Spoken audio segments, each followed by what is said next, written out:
Hi hello ಎಲ್ರಿಗೂ ನಮಸ್ಕಾರ. Welcome back my YouTube channel. ಯಾರೆಲ್ಲ ತೇಜ ಬಿ ಗೌಡ ಯೂಟ್ಯೂಬ್ ಚಾನಲ್ ನೋಡ್ತಿದ್ದಾರೆ ಸಪೋರ್ಟ್ ಮಾಡಿ, ಸಬ್ಸ್ಕ್ರೈಬ್ ಆಗಿ ನಮ್ಮನ್ನು ಕೂಡ ಬೆಳೆಸಿ ಅಂತ ಹೇಳ್ತೀನಿ.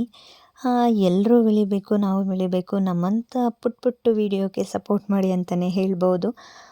ಇದು ಏನಪ್ಪ ವಿಷಯ ಅಂದರೆ, ನಮ್ಮ ಮನೆ ದೇವರು ಕೆಂಕೆರಮ್ಮ ತಾಯಿದು ಹಬ್ಬ ಇತ್ತು. ಕಂಚಿನಕೆರೆ ಮತ್ತು ಅರ್ಜುನಹಳ್ಳಿ ಇವೆರಡು ಊರಲ್ಲೂ ತುಂಬ ಅದ್ಧೂರಿಯಾಗಿ ಈ ಹಬ್ಬನ ಮಾಡ್ತಾರೆ. ನಾವು ಮೂಲತಃ ಕಂಚಿನಕೆರೆಯಿಂದ ಮುದ್ಲಾಪುರಕ್ಕೆ ಹೋಗಿ ನಮ್ಮ ಅಜ್ಜ ಅವರು ಹೋಗಿ ಬಂದಿದ್ದು ಮುದ್ಲಾಪುರಕ್ಕೆ. ಆದರೂ ನಾವು ಹಬ್ಬ ಹರಿದಿನಗಳನ್ನೆಲ್ಲ ಕಂಚಿನಕೆರೆಗೂ ಕೂಡ ಬಂದು ನಾವು ಮಾಡ್ತೀವಿ. ನಮ್ಮ ಮನೆ ದೇವರು ಕಾಲಭೈರವೇಶ್ವರ, ಲಕ್ಷ್ಮೀ ದೇವಿ ಮತ್ತು ಕೆಂಕೆರಮ್ಮ. ನಿನ್ನೆ ಅರ್ಜುನಹಳ್ಳಿಲಿ ಶುಕ್ರವಾರ ಪೂರ್ತಿ ಮೆರವಣಿಗೆ ಇರುತ್ತೆ. ಮೆರೆಯ ದೇವರು ಮತ್ತು ಮಕ್ಕಳಿಗೆಲ್ಲ ಕಳಸ ಒರೆಸಿ ತುಂಬ ಗ್ರ್ಯಾಂಡಾಗಿ ಹಬ್ಬನ ಮಾಡ್ತಾರೆ. ಇನ್ನು ಶನಿವಾರ ಬೆಳಿಗ್ಗೆ ಕಳಸ ಮತ್ತು ಮೆರೆಯ ದೇವ್ರನ್ನೂ ಕಂಚಿನಕೆರೆ ಗ್ರಾಮಕ್ಕೆ ಕಳಿಸ್ತಾರೆ. ಇಲ್ಲಿ ಪೂಜೆ ಎಲ್ಲ ಮುಗಿಸಿ ಮತ್ತೆ ಶನಿವಾರ ಸಂಜೆ ಅರ್ಜುನಹಳ್ಳಿ ದೇವಸ್ಥಾನಕ್ಕೆ ಕರ್ಕೊಂಡೋಗಿ ಬಿಟ್ಟ ಮೇಲೆ ಮತ್ತೆ ಅವರು ಸಿಡಿನ ಹೇಳ್ಕೊಂಡು ತುಂಬ ಗ್ರ್ಯಾಂಡಾಗಿ ಈ ಹಬ್ಬನ ಮಾಡ್ತಾರೆ ಅಂತಲೇ ಹೇಳ್ಬೋದು. ನಾವು ಚಿಕ್ಕವರಿದ್ದಾಗ ಈ ಹಬ್ಬಕ್ಕೆ ಬರ್ತಿದ್ವಿ. ಫಸ್ಟೆಲ್ಲ ಅವಾಗೆಲ್ಲ 3 ವರ್ಷ 4 ವರ್ಷಕ್ಕಿತ್ತು. ನಾವು ಚಿಕ್ಕವರಿದ್ದಾಗ ಅತ್ತೆ ಮನೆಗೆ ಹೋಗ್ತಿದ್ದಾಗ. ಇವಾಗ ಪ್ರತಿ ವರ್ಷನ ಮಾಡ್ತವ್ರೆ ಈ ಹಬ್ಬನ. ನನ್ನ ಮಗಳು ಮತ್ತು ಅಕ್ಕನ ಮಗಳು, ಇನ್ನು ನಮ್ಮ ರಿಲೇಷನ್ ಒಬ್ಬರು, ಇವ್ರು 3 ಜನಕ್ಕೂ ಕೂಡ ಕಳಸ ಒರೆಸಿದ್ರು. ನಾವು ಊರಿಂದ ಬಂದಿದ್ದು ಸ್ವಲ್ಪ ಲೇಟೇ ಆಯಿತು. ಬರೋಷ್ಟರಲ್ಲಿ ಕಳಸಕ್ಕೆಲ್ಲ ರೆಡಿ ಮಾಡಿದರು. ಇನ್ನು ಭರತವರು ಎಲ್ಲ ಪೂಜೆ ಮಾಡಿದ್ರು.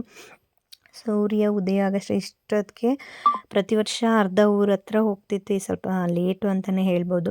ಮಕ್ಕಳನ್ನ ಕರ್ಕೊಂಡು ಗುಡ್ಗಳು ಬರ್ತಾಯಿದ್ರು. ಹಿಂದೆ ಮೆರೆಯ ದೇವರಿತ್ತು. ಎಷ್ಟು ಚೆನ್ನಾಗಿ ಈ ಗುಡ್ಗಳು ದೇವ್ರನ್ನ ಕರೆಸ್ತಾರೆ ಅಂದರೆ ತುಂಬ ಚೆನ್ನಾಗಿ ಕರೆಸ್ತಾರೆ ಅಂತಲೇ ಹೇಳ್ಬೋದು. ನನಗೆ ಗೊತ್ತಿರಲಿಲ್ಲ ಕಂಚಿನಕೆರೆ ಇಷ್ಟು ದೊಡ್ಡ ಊರು ಅಂತ. ನಾನು ಏನಿದ್ರು ಯಾವಾಗಲೂ ಅಷ್ಟೇ ಮೇನ್ ರೋಡಲ್ಲಿ ಹೋಗ್ತಿದ್ವಿ, ಮೇನ್ ರೋಡಲ್ಲಿ ಬರ್ತಿದ್ವಿ. ಈ ಸಲ ಕೆಂಬಾರೆ ತನಕನೂ ಫುಲ್ಲು ದೊಡ್ಡ ಊರು ಅಂತಲೇ ಹೇಳ್ಬೋದು. ಅಲ್ಲಿ ತನಕ ಮಕ್ಕಳನ್ನ ಕರ್ಕೊಂಡು ಮೆರವಣಿಗೆ ಮಾಡ್ಕೊಂಡು ಹೋಗೋಷ್ಟರಲ್ಲಂತೂ ನಮ್ಮ ಕಾಲಂತೂ ಸಿಕ್ಕಾಬಟ್ಟೆ ಎಲ್ಲ ನೋವ್ತಾನೇ ಇತ್ತು ಅಂತಲೇ ಹೇಳ್ಬೋದು. ಗ್ರಾಮದಲ್ಲಿ ಅಲ್ಲಲ್ಲಿ ಜ್ಯೂಸು ಮತ್ತು ಹಾಲು ಮಕ್ಕಳಿಗೆ ಏನು ಬೇಕೋ ಅದನ್ನೆಲ್ಲ ಕೊಟ್ಟರು. ತುಂಬ ಚೆನ್ನಾಗಿ ನೋಡಿಕೊಂಡ್ರು ಅಂತಲೇ ಹೇಳ್ಬೋದು. ಅವ್ರ ಗ್ರಾಮದ ಮಕ್ಕಳು ಥರನೇ ನಮ್ಮನ್ನು ನೋಡಿದ್ರು ಅಂತಲೇ ಹೇಳ್ಬೋದು. ತುಂಬ ಖುಷಿಯಾಯಿತು. ನಾವು ಯಾವುದೋ ಊರು ಅವ್ರಿಗೆ ಗುರ್ತು ಪರಿಚಯನೇ ಇಲ್ಲದೆ ಹೋದರೂ ಕೂಡ ನಮ್ಮೂರವ್ರ ಥರ ನಮಗೂ ಫೀಲ್ ಆಯಿತು. ಆವಾಗ ಅನಿಸ್ತಿತ್ತು ನಾವು ಇಲ್ಲೇ ಇರಬೇಕಿತ್ತು, ನಮ್ಮ ತಾತ ಯಾಕೆ ಅಲ್ಗೋದ್ರು ಅಂತ. ಏನೇ ಆದರೂ ಎರಡೂರೂ ಚಂದನೇ ಅಂತ ಹೇಳ್ಬೋದು. ದೇವರೆಲ್ಲ ಬರೆಸಿದ್ರು, ದೇವರೆಲ್ಲ ಕೇಳ್ತಿದ್ರು ಕೆಲವರು. ಇವಾಗಲೂ ಕೆಲವೊಂದು ಹಬ್ಬಗಳು ತುಂಬ ಸಾಂಪ್ರದಾಯಿಕವಾಗಿ ಮಾಡ್ತಾರೆ ಅಂತ ಅನ್ನಿಸ್ತದೆ. ಅದರಲ್ಲೂ ಕಂಚಿನಕೆರೆಯಲ್ಲಂತೂ ಯಾವುದೇ ಹಬ್ಬಗಳಾಗಿರ್ಬೋದು, ಕಾರ್ತಿಕೆ ಸೋಮವಾರ ಆಗಿರ್ಬೋದು, ಶಿವರಾತ್ರಿ ಹಬ್ಬ ಆಗಿರ್ಬೋದು, ತುಂಬ ಚೆನ್ನಾಗೇ ಇರುತ್ತೆ ಅಂತಲೇ ಹೇಳ್ಬೋದು. ಮರಿಯೆಲ್ಲ ಕಡಿಯೋದು, ಈ ಗುಡ್ಗಳಲ್ಲಿ ಆಡೋದು ತುಂಬ ಚೆನ್ನಾಗಿದೆ ಅಂತ ಹೇಳ್ತೀನಿ.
ವರ್ಷವೂ ಈ ಹಬ್ಬನ ಹಾಗೆ ಮಾಡ್ತಿದ್ದಾರೆ, ಮುಂಚೆಯಿಂದ ವರ್ಷಕ್ಕೆ ವರ್ಷಕ್ಕೂ ಮಾಡ್ತಾಯಿದ್ರು.